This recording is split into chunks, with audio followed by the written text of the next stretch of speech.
the stage. And I would request Dr. Rahi Joshi, Dr. Abbas Desai, Dr. Snehal, and Dr. Rashmi to come on stage. Where's the second mic? Yes, doctor. You can take it. What's the second mic? Yes. Where's the second one? So, welcome, dear colleagues. And homeopathy is something fascinating.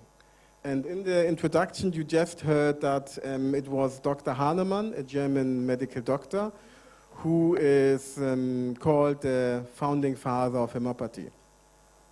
And when I gave a workshop last year in the United Kingdom, we had a mental health colleague, a doctor from Iraq. And he went into history of medicine. Hello, welcome. Welcome, Dr. Rashmi. Welcome, Dr. Rashmi. She is just flown in from Delhi, and the flight got delayed. And that colleague, Dr. Hanan Marie, she said that in the golden age of Islam, when science was highlighted in Islam, they had all the knowledge that is now in homeopathy.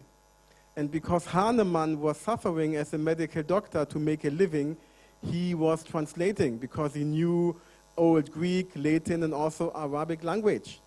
And due his translation, he got to know about homeopathy. So the roots are deeper than Dr. Hahnemann. It goes back to what has been observed and practiced in the golden age of Islam. So there lies the roots of homeopathy. And I was thrilled when I came to India in 2014 to see that ANU has enrolled medical doctors, homeopaths, to get trained in mental health. And what they have created, how they have integrated homeopathy in their mental health practice, or mental health in their homeopathic practice, is just amazing. And do you know how many official homeopathic hospitals there are in India? Does anybody have a clue? More than 1,000. I read it's 1,100, 1,100. So that means homeopathy has a very high standing within the Indian health system. And so when Anu and I planned to organize this conference, we said that we want to try something new. We don't want somebody here who's talking to people all the time. I mean, I'm doing it right now, but I'll stop. We want to present a group of experts who is sharing their experience and who's going to be in conversation with you. So that's why we have created these panel discussions. And we start. So, dear colleagues, homeopathy and mental health. So what do they have in common? The mic check. Hi, good morning, and sorry for the delay first. Thank you. What is common? First is we treat the individuals. We do not treat separate organs like the conventional medicine. Every case is an individual case in homeopathy as well as in mental health. And that is the essence of both the therapies. Thank you, Dr. Case. Hello everyone, good morning. For me, homeopathy is something which is very individual. The common thing I have found in homeopathy and mental health is causation. Like mental health believes that there is an emotional conflict behind each and every illnesses. Homeopathy believes the same thing, but it is sort of more individualizing homeopathy. Like suppose a superior authority insulting or humiliating a lower person in the office, the person may perceive the same thing differently. They are different persons. So homeopathy will choose the medicine exactly as per the perception of that particular person. How he felt that insult, how he felt like reacting to it. If he couldn't react, why he couldn't, and what happened after that. The same thing is in meta health. So when I came across knowing meta health, I just came to attend the workshop because I wanted to know what they are saying, because this is what we have been practicing so long. It is more like meta health can be more tabulated, because there are causes and there are perception and there are diseases and there are organs. Homeopathy, there are causation and there are individuals. I hope you got what I want to really say. Yes, thank you very much. And that is one very common thing in homeopathy and meta health. There is causation, because we also believe there is an emotional issue behind each and every suffering. Every disease, be it sneezing to cancer, start with one emotion that the person perceives. It initiates the process, then the rest of the thing is taken care of by the repeated experiences of the person. That's all. Thank you. Thank you very much, Dr. Abbas. Good morning. Actually, in homeopathy, we treat as an individual, and in meta health, what I saw that it deals with on emotional level, and in homeopathy also we consider the mentals, all the mentals of that patient, how he deals with that disease, how his reaction, how he react to his disease. According to that, we treat the patient, and meta health makes us easy because we know the conflicts of that patient, what it is, and according to that, we treat him with homeopathic medicine. Thank you. Thank you very much. Morning, everyone. Actually, it was not difficult for us to accept meta health because we already were dealing with connection of mentals and the physicals in homeopathy. In meta health, we can now pinpoint the conflicts for the physical manifestations. When we take history in homeopathy, we have to go from one end to the other. We have to reach their mental status. But here we can pinpoint what is the cause, and in homeopathy, we usually treat the patient before the disease localizes itself on the physical plane. That helps us, by knowing the conflicts in meta, to directly remove the conflicts and help the healing stage. Normally, patients come to us in the healing stage, as you all know, of stress stage in meta. As described in meta. So now it is easy for the patient to come out of that healing stage quickly with help of homeopathy. Thank you very much. So, yes, of Just a course. minute. Thank you. Actually, in homeopathy, we take up a whole lot of symptoms, like mental symptoms, like head, eyes, and throat, and tongue, and stomach, and this and that, and extremities, and genitals, and whatnot. We gather the symptoms and then we take out a few more important symptoms and then we prescribe the medicine accordingly. So it is a very loathsome practice. You have to spend such a long time in just talking with the patient and then coming up with a group of symptoms and rubrics and then coming to the medicine. But Dr. Hahnemann, in his own book, Organon of Homeopathy, he wrote one thing. If you perceive the picture of the mind of the person alone, that is sufficient to prescribe a medicine. This is actually where meta health and homeopathy are similar to me. Because sometimes you cannot just take all the symptoms. The patient may not be expressive enough. The doctor may not be receptive enough. So sometimes what happens is he has to get many symptoms to come to the drug. But if you are focusing on the mind of the person, and if you come down to the medicine for that person, from the mind symptom alone, you don't need to go on the physical level. This is what has been written by Dr. Hahnemann himself.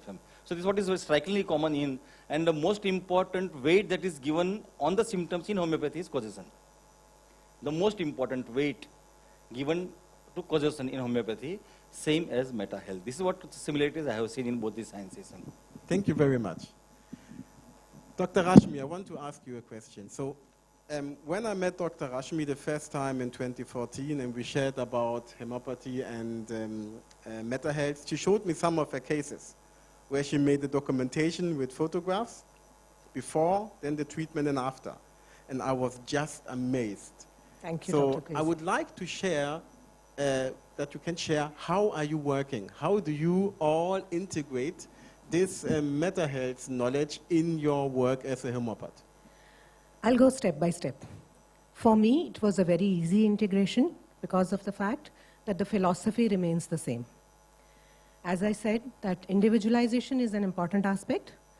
Rather than treating individual organs, we are treating the organism as a whole. So the first thing what I found was really, it was an eye-opener for me. I used to learn that, as causation, Dr. Abbas had said, we used to study causation, and causation was one thing, like it could range from anything: physical causation, emotional causation, mental causation, and spiritual causation. In Meta Health, I learned that you could reach the causation directly from the physical level. One symptom or one place or one organ which is affected, you can directly reach the causation. And that area, you are not lost in a, you're not lost, you can just pinpoint it, and there you are. And that is where we start from. Thank you so much. The second thing which I would like to say is, I used to wonder, when I used to read homeopathy, what are the primary symptoms and the secondary symptoms? I never got an answer. I used to get an answer. I was already a practicing homeopath, but not exactly what it is. So when I learned Meta from Anu, I came to know that basically, if a person is in stress, those are the primary symptoms. And when the person is off stress, that is the secondary symptoms of the disease. And what to treat and when to treat was an eye-opener again. I would practice like other homeopaths, like not all, but many homeopaths. Like for hypertension, I would start giving organopathic remedies. Then I realized that hypertension could be treated with various other ways. Like Dr. Kwesi said, I had a case who had a case of abandonment. She was abandoned by her parents in her childhood, but in her 40s, this was affecting her, and she was hypertensive. And I worked on her, and with the Meta Health way and the homeopathic remedy, and her hypertension was totally cured with this. Thirdly, what I feel is, Thirdly, what I feel is that homeopathy and Meta Health is one science. We should not say there are two sciences. And that's it. Thank you very much. So, Dr. Abbas, how do you work as a homeopath with integrating Meta Health? I've heard that you can get into people by just touching them. I don't know how it started. When I started my practice, the practice started nicely after some time of opening the clinic, but somewhere I was not happy the way the things were going. I was getting results, people were getting better, but somehow within me, I was not satisfied with the work I was doing. I was thinking that why people are getting sick in the first place. Why should they have whatever they have? Why should it come to them? Why is it that a person who is malnourished doesn't fall sick very frequently, and the child who is taken care of so nicely by the parents falls sick so frequently? So there has to be something which I couldn't see. And then one fine day, I just closed my clinic. I closed my clinic and put a board there. This clinic is closed indefinitely. The doctor will come when he chooses to come. And I just left the clinic. After 23 days, I was just simply sitting in my own in-laws' place and meditating there and thinking about the diseases and the persons, and somewhere the connection started, and then I understood how disease comes, and how I just started feeling, yes. And one interesting thing that happened immediately after came and reopened my clinic was one very old patient of mine was sitting outside of my clinic before I opened it. She was in hurry. I asked her, what is happening? Okay, I have to go to my sister-in-law's place because there is a religious ritual there, and I have to attend it. So I just opened the clinic, gave her medicine, and she went back. In the afternoon, she came back. I asked her, why didn't you come? Or why didn't you go to your sister-in-law's place? She said, my husband got late in his shop and he didn't come in the time of the train, and we missed the train, and now there is no use of going there. Somewhere I felt a tinge of disappointment or frustration in her voice. I gave her again the medicine because she had some headache and malaise, and my wife was sitting there in my clinic with me. I told her, if I understand this problem correctly, tomorrow morning she should come with loss of voice. I don't know why I said this, but that was a very strong feeling. Next day morning when I opened my clinic, she was sitting there outside the clinic. I asked, what has happened? I don't know, from yesterday I can't speak. Then I just sat with her, held her hand, and told her, you really wanted to go to your sister-in-law's place? She said, yes, I wanted to go. And I asked her, you know that your husband purposefully came late? She said, yes. I asked her, okay, why didn't you protest? Why didn't you just tell him? And he's a little bit of, sort of violent man, and I don't want all this thing again happening. So there was something, an expression, an emotional outburst she wanted to let out, but couldn't let out. This is how it affected her voice box. She lost her voice. I just didn't give her any medicine. I just let her say everything out. Next day morning, she again came to the clinic. She was fine. This gave a validity to what I was thinking. And then I started all these things. Somehow, I never see the pulse of my patient. I don't know why. I simply hold their hands. It gives a feeling of warmth. It gives a feeling of belonging and a bond. And somehow I started feeling that it is telling me something. This holding hand is telling me something, and I just need to be more still inside so that I can perceive what the energy of the person is telling. Then I started perceiving this slowly. I don't know how. I still don't know how. Many times I ask my friends, if I hear it, then who is saying this? If I am reading this, who is writing that?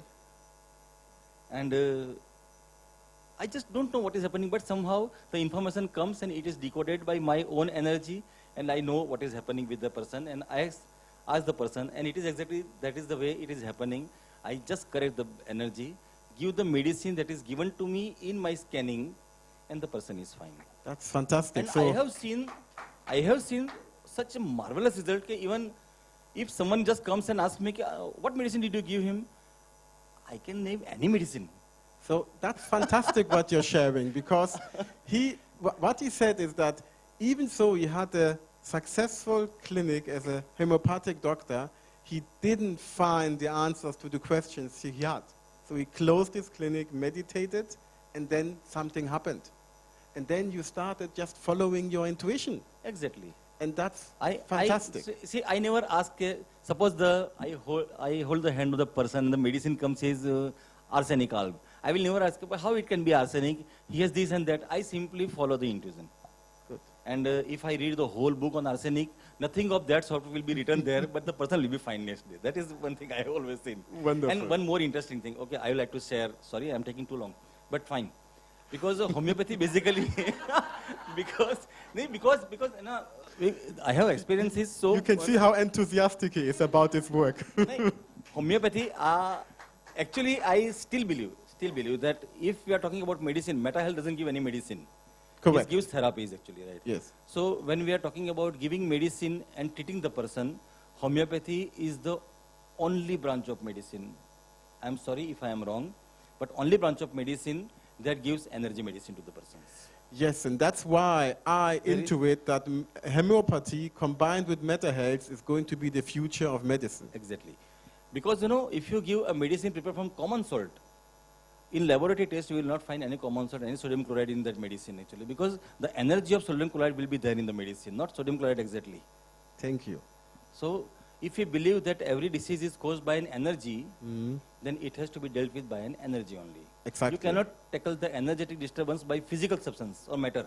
Like paracetamol, it can bring down temperature, it cannot take care of the energetic cause of the disease. Yes. And So- that is what Now, let's go to Dr. Snehal. So I was just amazed when I came to India in 2014 that they are all being trained by Anu Mehta.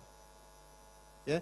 And she is such a powerful woman that she could enroll these homeopathic doctors to get trained in Meta Health.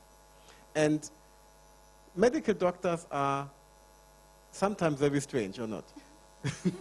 medical doctor. Yes. We are energy doctors. So, like Dr. Ahmed said, his own experience with his own brother. And I was the same. I didn't believe in this. It was also some kind of voodoo for me at the beginning. And having so many doctors being trained in India by Anu Mehta is just fascinating. So, Dr. Snehal, how do you work as a homeopath with Meta Health? Actually, nowadays there are many cases of swellings, hormonal disturbances, conventional methods telling them that it is a hormonal disturbances, we can't do anything, you have to take the hormonal pills. Many skin problems are there, But in homeopathy, we gives the best results. But with Meta Health, it is easy for us to go to the cause of that disease, what is happening in that patient's life, what had happened before. It makes us easy to come to that point, and we select the rubrics. Rubrics are the language of the patient. We converted it into a repertorial form. We have that repertory. In that, certain rubrics are there, and in that rubrics, certain medicines are given. So that conflicts, I convert it into that rubric form, and according to that, I select the medicine. So it makes it faster and easier yeah, for it you makes when it you very integrate easy, Meta because Health. what happened when we take that case, it takes 1-2 hours for that case taking, but it makes easy. Meta makes it easy for us, and many times the patient don't open only, so it is easy for us. So how much time can you save when you use Meta Health? Around half an hour or less also, very less. Okay, that's wonderful. Yeah, it's very And good. how are your results working as in the special field of dermatology and homeopathy? Sorry? How are your results with the clients when you integrate Meta Health? Fantastic results. Main is the satisfaction. Patient is satisfied. And when he knows, when we tells him that you are feeling like swelling, when we ask him, you are feeling abandoned, left out, and he's just saying, oh, madam, how do you know that this? He's just shocked कि आपको कैसे पता चला, like that. So it's working fantastic. Thank you very much. So, Dr. Wahi from Pune, how is your experience with Meta Health integrated in your practice as a homeopath? The follow-up of my patients is decreasing because they are immediately better. Can I quote a case? Of course, yes. There was my daughter's friend. She came from UK a few days back. She came on Friday, and immediately she had loss of voice. And she came to me. She came to meet me on Sunday, and she's telling she couldn't speak, total loss of voice. And I asked her, what happened just before you came, before you boarded the plane? What happened? So she said that when I sat into the plane was the atmosphere in the aeroplane was extremely hot, and we didn't know why it was so warm. But after, when there was an hour left for her to reach Mumbai, the co-pilot told her that one of the engines had failed, and they didn't tell them that the engines had failed. But now it was working, and then she suddenly got a fright, shock that, my God, if both engines would have failed, I would have died there and then. She didn't realize that this was the shock which she had. Then when she spoke to me, I hadn't given her any medicine, and within half an hour she got her voice back. So it was so fast that she got relief. And the same case is with homeopathy. We combine homeopathy with the removal of this conflict, whatever they have in the mind, and the healing period is very, very less, very, very less. So that's the way I integrate homeopathy and the Meta. So thank you very much. So Dr. Rashmi, I would also invite you to share one of your profound cases with us. Thank you so much, Dr. Kwesi. But before that, I would like to add one more thing which I had forgotten. One is the seat of the disease. With Meta, the seat of the disease is clear. Where the disease is it at the cortex level, is it at the brainstem level, or wherever it is, the seat of the disease is clear. The other thing which I learned from Rob Overbergen and Anu was constellations. I was working with patients, and I used to think that in homeopathy there is a statement where there are physical diseases, mental symptoms are lesser, and when the mental symptoms are profound, physical disease is not shown at all. I used to wonder, why is it happening? And that is the time when I came here in 2-3 years back, and this is what I really learned from Rob and Anu later also. And that was one very good symptom which I worked on.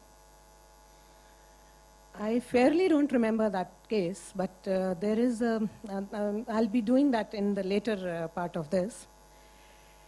I just remember a case which is about 3 days back. There was a girl of 3 years, and she had very high fever. The only symptoms which were present was that the girl was very fearful in sleep. She would scream, she would cling to her mother, and she would start screaming and screaming, and she would be pacified only when lying with the mother or the father. But the fever was very high and nothing else to be seen. So I was talking on phone to her, nothing was happening. I said, you come over. She said, okay. We tried to work on, she went to her, the mother went to the school and asked, what has happened, what is the fear about? We were not getting anything at all.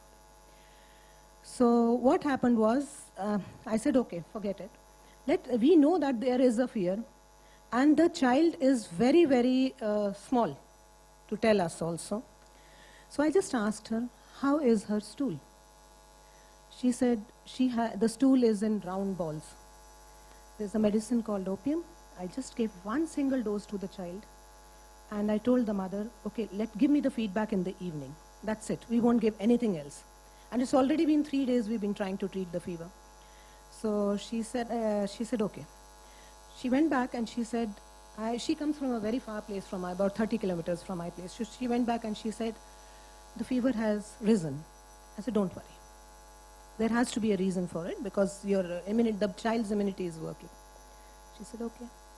After a while, after 2 hours, I got a message from her. The fever is 96.6 in Fahrenheit. I said, good. The next morning, she said, it's 95.5. I said, good. Nothing. Then in the afternoon, she said, my daughter has been chubby since the time you gave that medicine. I forgot to mention that. But the fever was fluctuating, and now she's absolutely better. So that is one place where we really get a click where we have to work. Opium is a medicine which really works on the brainstem. And I really don't know what was the child's fear because it was 3 years and the mother had no idea. But then it clicked to me, what is a stool? Something which she's not able to throw out. Just let me see what it is. And I prescribed that medicine. Thank you, wonderful. So, Dr. Snehal, do you also want to share one of your case studies with us? Actually, I'm presenting afterward. Oh, okay, very good, wonderful. So,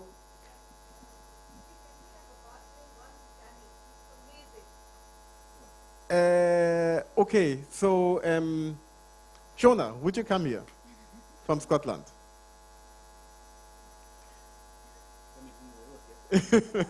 So, Doctor, if you agree, we make the request that Dr. Abbas can hold your hand and he can share what he... Oh, we know each other. Wow. So, sit down here. No, you all stay.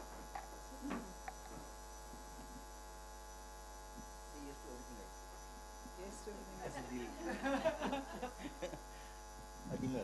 That's a treat.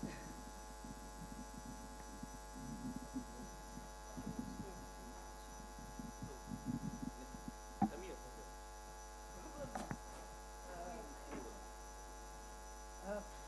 Any one of my problems. I'm recovering from some cancer surgery. Bladder.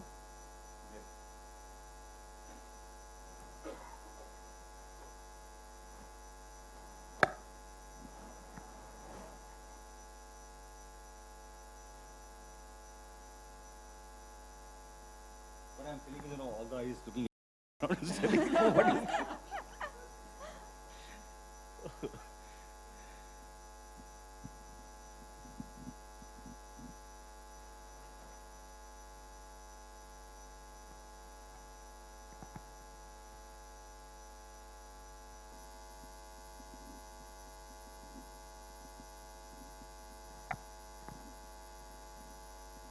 Say something.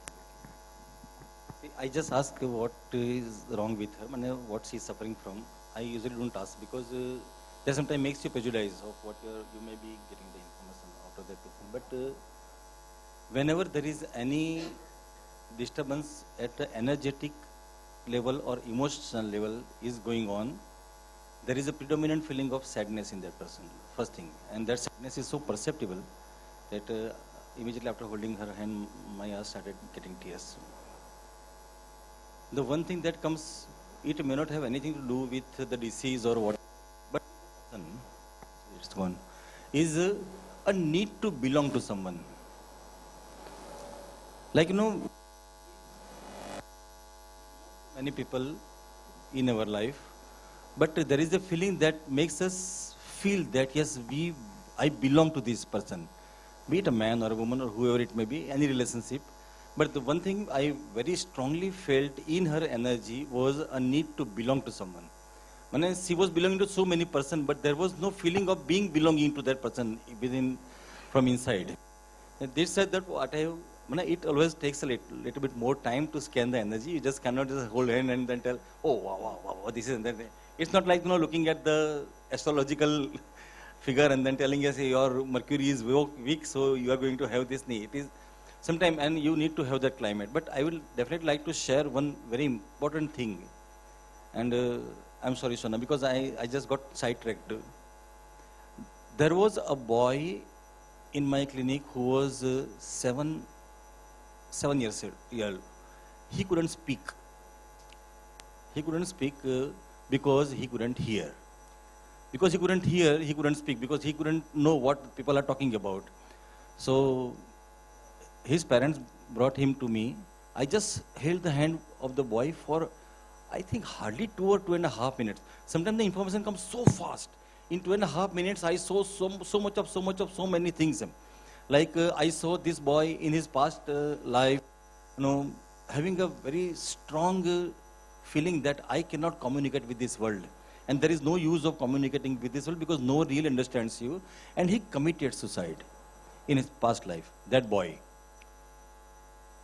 He refused to learn a lesson like how to communicate with the world. He just ran away from the class. So he was brought back to the same class again in the next incarnation. And because he had a feeling that I cannot communicate, this all was coming in 2.5 minutes. Huh? It's amazing, really. I just don't understand how this happens. But he had a brother actually whom he was very close to. Before he took birth in this incarnation, that brother told him that don't worry, I'll be there to help you in communicating with the world. And somehow I saw no brother when he was born. I hope you're following what I'm saying. There was no brother for him in this world. So he chose, okay, if there is no brother, how can I communicate with this world? So I don't want to communicate with this world. Now, the best way of not communicating is not hearing at all. What I perceived in his energy was absolute emptiness in his heart, a very noble soul, having difficulty in communicating with the world, and 2-3 more things. I just asked the mother, did you lose or did you have any miscarriage before this child? She just looked at the husband and said, no. Oh my God. Then the husband said, tell it, he's a doctor. He needs to learn everything. And she said, yes, I did lose a child before this child was born. And because I didn't want, we had so much of a stress in our family, I didn't want to go ahead with the pregnancy, so I just aborted that child. That was the brother that was supposed to come in this world as an elder brother to this boy so that he could help him in communicating with the world. And when he was born, he didn't see the brother. So I just told the parents, okay, what I feel is he's a noble soul, finding it difficult to communicate with the world. There is a lot of love, but an absolute emptiness in his heart. And when I said this sentence, absolute emptiness in this heart, the father was just looking at me. He just started, muffling with his bag. And he took out something, a paper, and he gave it to me. Sir, please. I just saw the paper. It was an energy report of some doctor who had an instrument and a software. They gave, the first sentence that was written, he is a noble soul, finding it difficult to communicate with this world, and there is an absolute emptiness in his heart. This sentence, made the father, I had read it somewhere. Then he took out the report. It was written exactly like that. So sometimes it communicates so clearly and so brightly. Sean, I'm sorry because I'm just too much of it, so cannot. But I promise you, before going back to home, I'll definitely scan you once. And I'll let you know what has come into scanning, if she permits. Thank you very much. So, thank you all very much. Those of you who have studied meta health, you know that it's challenging. It's a concept that gives understanding of how our emotions, how we feel, how we think, and how we behave have an impact on our health. And you go to the foundation training, the basic training, then you do the practitioner and the master practitioner, and it takes some time to embody it and to learn it. And now imagine they are doctors and they also did homeopathy. And homeopathy is so complex. Yeah? The submodalities they're asking about, like you just said, you just got the intuition, I have to ask about the stool. And then I knew that the gastrointestinal tract is brainstem. So I give a homeopathic remedy that corresponds to the brainstem. And knowing this understanding from MetaHealth makes it easier for you to identify the remedy that you give your clients, and you're saving time and you get better results. So MetaHealth combined with homeopathy, that is going to be the only possible future of medicine if medicine wants to be successful. Because homeopathy is working on the mental level and on the emotional level. It's energizing, it's letting go these mental blocks. And that you have integrated and that you have opened up for MetaHealth after all the training you have underwent in homeopathy and in medicine is amazing, and I really want to acknowledge you for that. And we can learn so much from them. In a lot of countries, it's not allowed for, when you're not a medical doctor, then you're not allowed to give any remedies, not even homeopathy. In some countries like Germany, you can become a Heilpraktiker, a health practitioner, and you're allowed to give some homeopathic remedies. But in a lot of countries, not in Canada and the US, you're not even allowed to touch the client. Even giving him the hand, they can bring you to court if they want to. So we need medical doctors with whom we can cooperate. MetaHealth is integrative.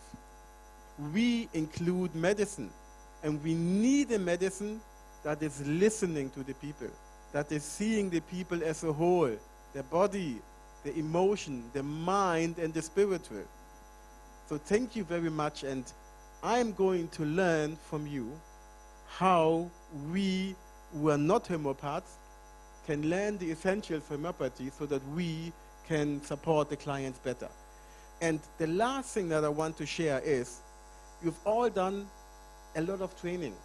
And what I've heard from all of you is that the most important, after you have trained and trained and trained, follow your intuition. Follow what is happening between you and the client, or when it's more than one client, the clients, and follow your intuition, even so it might be in contradiction to what you have learned. Because the intuition is the impulse that you get right now, out of the interaction with the client. And when you are receptive, and the client is receptive, then the first intuition is always right. That's the most important. Yes? Too slow. Okay, good. So thank you very much, all of you. And this was fascinating to hear how MetaHealth has transformed your work as homeopaths, and how you as homeopaths are helping us to transform MetaHealth. Thank you very much.